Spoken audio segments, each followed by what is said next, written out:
We're in that funny bit of time between Christmas and New Year, and I thought I'd take the opportunity to share a little thought with the Kairos movement. And I want to start by reading a poem from the Amos Trust Christmas Carol service. For last year's words belong to last year's language, and next year's words await another voice. And to make an end is to make a beginning. When the song of the angels is stilled, when the star in the sky is gone, when the kings and princes are home, when the shepherds are back with their flocks, the work of Christmas begins. To find the lost, to heal the broken, to feed the hungry, to release the prisoner, to rebuild our world, to bring peace. Last week, as I'm recording this, Fiona, Mark, Liz and I welcomed in the daylight for the shortest day of the year. And we couldn't control the fact that because some of our household were isolating due to COVID, we couldn't get together physically. So we chose what we could control, and we managed to share a liturgy together to welcome the sunlight where we were, and message. So it felt like a communal activity. So Mark and I sat in silence, watching the sky turn from dark to light. And it was slow and it was gradual. And being a dull day, in many ways, it was unremarkable. But noticing it and creating the space just to be and to see it happening.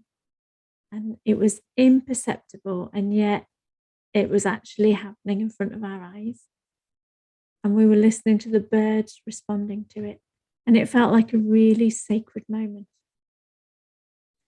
And along with Fiona and Liz on the other side of Hull, we together read the chapter for the winter solstice from a book called The Celtic Year by David Cole. And it said something like, even though the darkness can seem overwhelming at times, it hasn't actually overcome the light. And as the cycle of the seasons show us, light will gradually increase. And we don't need to try and force the darkness out. We simply need to increase the light. Because where light is, darkness cannot be. And you might be, like me, a bit uncomfortable at the moment, really aware of people and places and situations that feel like they're in a dark place at the moment. And over Christmas, we might have heard the verses from the Bible that say the light shines in the darkness and the darkness has not overcome it. And those lines are part of what's being said by someone called John. And he's telling us why Jesus' birth is so important. That in Jesus, as he grows, we get to see someone who is full to overflowing of light and love. And how that same word, that same breath that caused the Big Bang to create the world fills a person, so that we can understand, as the seasons have been trying to teach us, that we don't need to try and force the darkness out. We simply need to increase the light. Because where light is, darkness cannot be. Now, it's become more popular over here, but I've read about the Danish way of celebrating the winter months as a season of, and now I can't say it, is it Hygge? Where they light lots of candles and they have blankets and comfortable things around them. So they increase the light in order to travel well through the dark months. And it might be that, like me, that you're trying to avoid listening to too much of the news because it causes worries about the darkness at the moment. But I guess we could choose to focus on that and what we hear and get drawn into it. But I wonder where we might get to see the light and the hope. And I wonder how we can encourage one another as a movement of people as we embrace a new year, how we might encourage one another to increase the light for those around us, and how we might be part of the light overcoming the darkness. Now, some of you know that I'm creating some reflections based on the AA 12-step program. It's something that I've been finding out about and looking into, and I found the process of the 12 steps so helpful in overcoming some of the just mental gymnastics my brain sometimes does. I think there's a lot of wisdom and practical help available to us in working through the steps. And I think it's particularly useful when we feel life can be overwhelming, and perhaps where we feel like the darkness is getting stronger. And in this Twixterous time, maybe we get to live life at a different pace for a while. We get to think back over the last year, and we might remember the not so good times, but also we can decide to look for where we see glimpses of light and hope. And as we wait for the coming new year and think about what we might like it to hold, I wonder where we might see the light and hope. And I wonder how we can encourage one another as a movement of people who increase the light for those around us, and how we, as the Kairos movement, might be part of the light, gradually overcoming the darkness. I want to pause and pray the 12-step serenity prayer. And I'm aware it might be useful in keeping the New Year's resolutions achievable this year. So, God, grant us the serenity to accept the things we cannot change, courage to change the things we can, and wisdom to know the difference.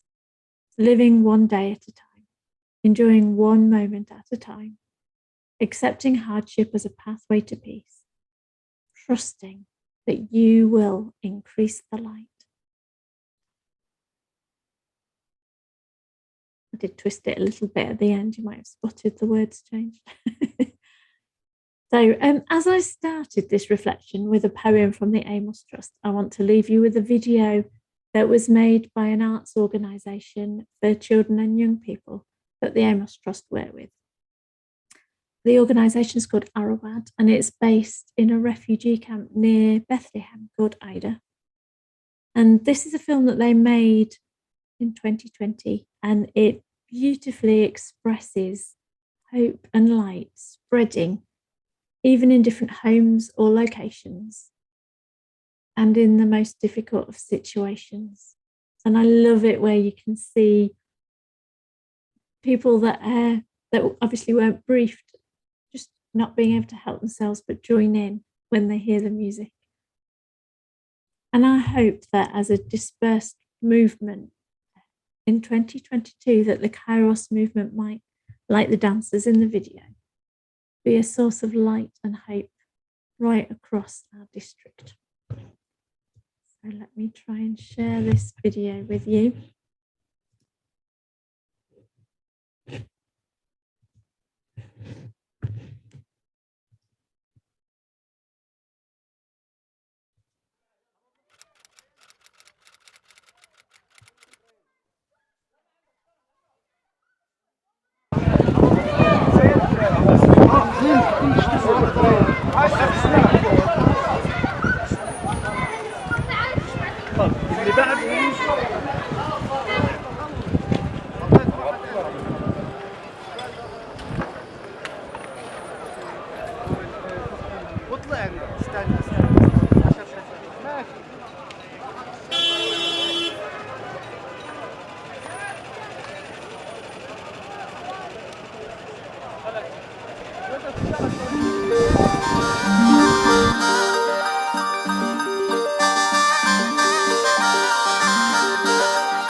rise it up. نادي وانت عدى بيك وينك وين. نادي وانت عدى بيك وينك وين. افدي روحك لدى بيك وينك وين. Are you doing the right thing? Rise it up. Are you doing the right thing? Rise it up. No one bow when you bow, when you bow, when you bow, when you bow, when you bow, when you. No one will sigh when you sigh, when you sigh, when you sigh, when you sigh, when you sigh, when you. Above the stage full of beating down, full of models and the saints. And we won't give in till we live like a king in the kingdom. Are you doing the right thing? Rise it up. Are you doing the right thing? Rise it up. Now we moving the right way. Rise it up. Now we moving the right way. Rise it up.